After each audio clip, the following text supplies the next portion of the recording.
con el 20, o Claro, sea, con la pandemia. llegada del COVID, salta de 16%, ¿no? A eh, prácticamente 20 y subimos hasta 30%. ¿Mm? Ese es el escenario en el que nos estamos moviendo. Entonces, hemos tenido una estrategia que nos ha permitido reducir la pobreza, nos hemos estancado y después hemos retrocedido. ¿Por Mm, qué nos estancamos? ¿Qué factores eso. influyeron, Ok, no? ok, díganos, por favor. Digamos, los datos lo que nos muestran, ¿no? Es dos factores críticos, el del conflicto político, las tensiones políticas, recordemos el gobierno de PPK, digamos, ¿no? Y sumado a este tema del conflicto político, un impacto de un fenómeno del niño Ujú. que afectó a más o menos 1,5 millones de personas en el país.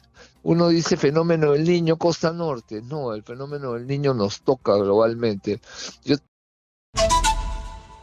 Y hay un 42% que señalan que no. Ayer les he estado dando el detalle de esta información adicional al asunto de la desnutrición infantil, incrementándose a 12.2% en el Perú. Converso con Federico Arnillas, él es presidente de la Mesa de Concertación para la Lucha contra la Pobreza. Señor Arnillas, ¿cómo está? Buenos días, bienvenido. Buenos días, Manuel, un gusto escucharlo y también la posibilidad de compartir algunas reflexiones sobre este problema complicado que tenemos en el país, ¿no? Muy serio, ¿no? Y la pregunta sería, ¿estamos avanzando? ¿Estamos retrocediendo? ¿Cómo estamos en esto que precisamente se llama lucha contra la pobreza, señor Arnillas? A ver, hemos tenido mejoras muy significativas. Cuando uno mira la evolución de la pobreza en el país, nosotros usamos hasta tres indicadores para eso, ¿no? Y cuando uno mira la evolución de la pobreza en el país, sea por pobreza monetaria, por déficit calórico, por necesidades básicas insatisfechas, ¿no? Desde el 2004 hasta el 2016, lo que tenemos es una Exitosa. tendencia a disminución de la pobreza muy significativa.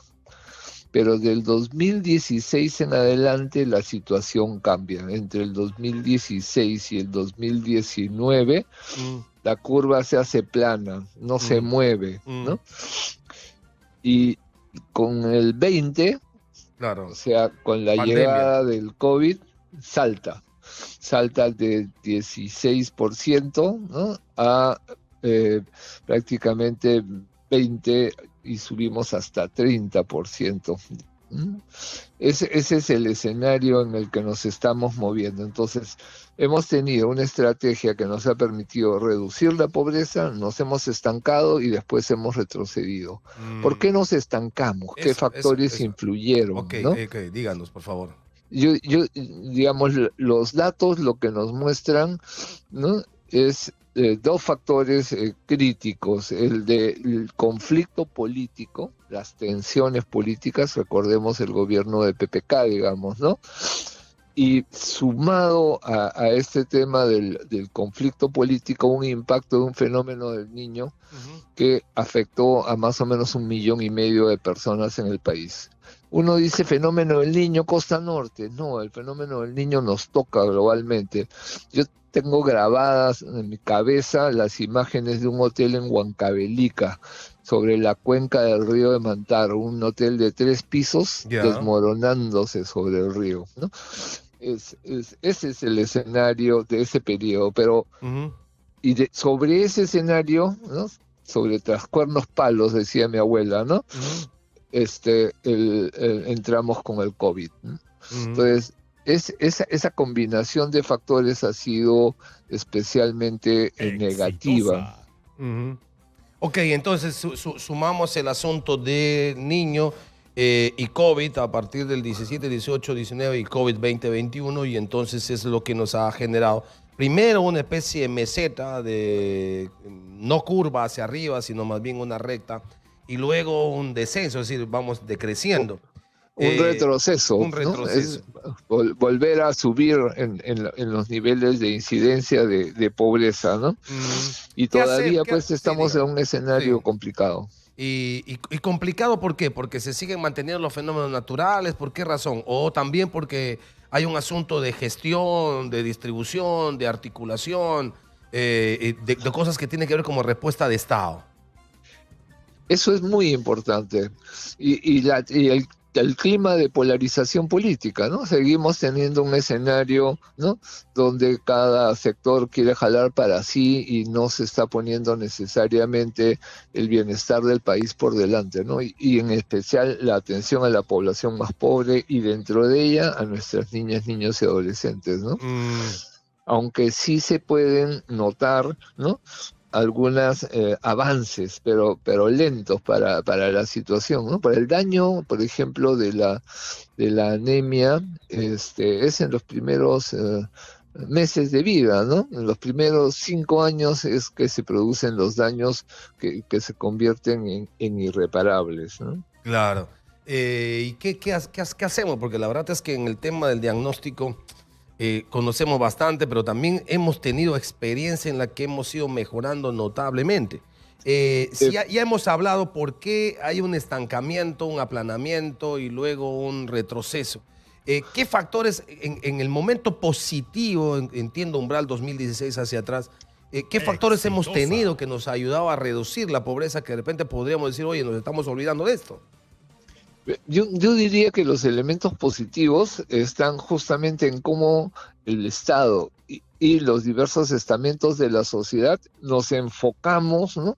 en temas claves para el bienestar de nuestra población. O sea, salir del escenario de la confrontación y pensar más bien en un escenario de cooperación entre actores, ese es el eje de la situación. Y esa cooperación tiene algunos puntos que fueron claves desde el inicio de este proceso de mejora, ¿no? Poner en el centro los temas de la primera infancia, por ejemplo, que es un tema que desde el Acuerdo Nacional se está tratando de volver a instalar como un tema de política pública fundamental, porque el daño además que se produce en los primeros meses de vida, en los primeros años de vida, terminan siendo irreparables, ¿no? Ujú. Entonces, el que los servicios públicos de los que depende esa atención, ¿no? De esa primera etapa de vida funcionen con regularidad, que tengan los suministros necesarios, que haya la capacitación a la población, que el agua que se consuma sea un agua efectivamente potable y no que tengamos aguas contaminadas para consumo humano, que lo que nos está causando son por un lado las diarreas, ¿no? Y por el otro lado la ingesta de metales pesados, ¿no? Que son problemas concretos que Sí, tenemos en el claro. país en diversas zonas y que afectan el desarrollo de las personas, ¿no? Es entonces posible decir que esta encuesta que hizo Ipsos refleja la realidad cuando señala que hay un 42% de encuestados que señalaron que no pudieron comer en ocasiones por falta de dinero. Esta debe ser la expresión, sin duda, del incremento de pobreza o en todo caso el retroceso en la lucha contra la pobreza. Es un factor, es efectivamente un factor. O sea, esa situación lo que nos está dando cuenta es que el consumo de alimentos de los hogares no es el adecuado. Hay un indicador que usa el INEI, que es el de déficit calórico, que lo refleja, no en términos ya de días que no se come, sino en el fondo de calidad de la dieta, de calidad del consumo que tiene los hogares, ¿no? Ujú. Y ese indicador lo que nos está diciendo es que los hogares no están consumiendo, ¿no? los alimentos requeridos para la composición de cada hogar, ¿no? Ujú. Si la composición es tomada en cuenta para medir ese consumo de energía, ¿no? Pues los alimentos son la energía con la cual, ¿no? El cuerpo recupera sus fuerzas, ¿no? Mm. Y otra cifra que llama la atención, no solamente es esto que usted nos estaba señalando, lo de la anemia, sino en general lo más grueso, que sería lo de la desnutrición infantil, ¿no? Un crecimiento a 12.2% en nuestro país. Ese es el daño, ¿no? Porque el daño que se produce en la primera infancia, ¿no? Mm, Incluso hasta la adolescencia, es un daño que termina siendo eh, irrecuperable, ¿no? mm.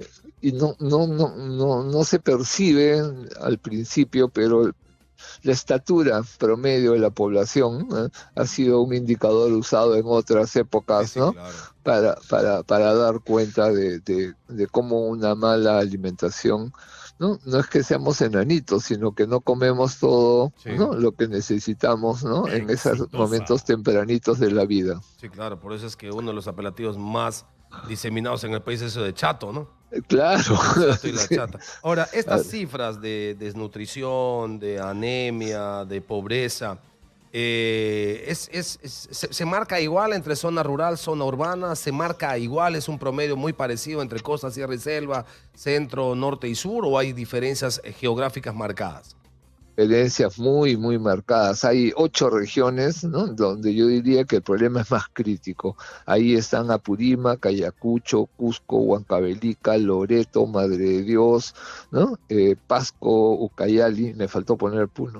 Mm, ok. Miren, son regiones, Puno tiene el top en anemia, 62% de incidencia de anemia, ¿no? En esas primeras etapas de la vida. Ok. ¿Y entre zona rural y zona urbana también hay algún tipo de diferenciación? Sí, por supuesto. La incidencia, ¿no? Este, de la desnutrición crónica, por ejemplo, en las zonas en las zonas urbanas es 1 de cada 10. Mm, En las zonas rurales es 1 de cada 5. mm. ¿Se da cuenta? 20%. Así es, 1 de cada 5 de nuestros niños en zonas rurales sufre desnutrición crónica y en Mm, las zonas urbanas 1 de cada 10. Ese es el dato. La mm. región más vulnerable, Huancavelica. Huancavelica. Huancavelica es 1 de cada 4. Ya, ok. Bueno, qué tal tarea que nos queda, ¿no? Le agradezco mucho. Federico está en esta mesa de concertación para la lucha contra la pobreza, y, haciendo un esfuerzo, yo me imagino, principalmente por articular, porque la dificultad más seria en cualquier respuesta Exitosa. del Estado para hacer política, en este caso de actividad política, contra la anemia, contra la desnutrición, es articular. Porque, por ejemplo, a mí me dicen Loreto, yo conozco Loreto. Una cosa increíble que Loreto esté entre los grupos de regiones más vulnerables en el tema de desnutrición y de pobreza y de anemia, cuando es una región que tiene más de 1.300 millones de soles de recursos. Pero tú dices, ¿pero qué hacen con eso? Ah, no, estoy construyendo. Oye, construye gente. No, estoy construyendo, pero claro, si construye gente, la gente no te da coima. Si le das lo que corresponde, por ejemplo, para evitar anemia, claro, ahí no te das coima. Entonces, ¿qué hacemos? No, construimos, pero construyes edificios y estás destruyendo gente. ¿Cuál es el sentido? Lo más importante en cualquier sociedad es el ser humano. Destinar recursos para eso. Generar, además, luego, aparte de trabajar de manera directa en programas que ayuden a niños principalmente a salir de la anemia que les posterga en sus potencialidades, generar condiciones para que venga empresa privada, para que haya inversión, para que la inversión genere puestos de trabajo, para que los puestos de trabajo generen sueldos, para que los sueldos generen por lo menos ingresos y puedan resolver algunos problemas en la casa. Pero ya estamos cansados de ese asunto. Sí, tengo recursos de canon y sobrecanon en las regiones que está sola. Construye. Es mejor el gobernador y el alcalde que construye. Además, con sobrevaloraciones todos. Oye, hermano, construye gente, construye sociedad, construye niñez, construye adolescencia. Muy gentil a Federico Arnillas por habernos respondido sobre este tema tan, pero tan doloroso. Esto es importante.